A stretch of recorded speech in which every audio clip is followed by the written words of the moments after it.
Соттаспай медиацияны таңдаймын деген кісілер уақытты да, ақшасын да жеке жүйесінде үнемдейді. Себебі соттасу арқылы сіз 1-2-3 ай уақытыңыз кетеді, госпошлина төлейсіз, оның орындалуына, күшіне енуін 1 ай бойы күтесіз.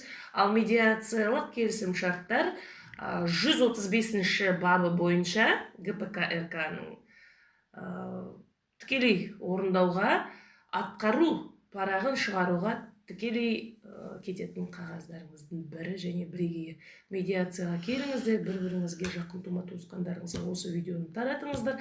Тарату арқылы жеке жүйеңіз бен қалтаңызды артық шығыннан сақтайсыздар.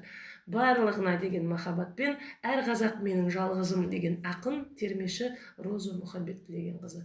10 жыл медиативтік стажы бар халықаралық құқық қорғау орталығының медиаторынан жалынды сәлем.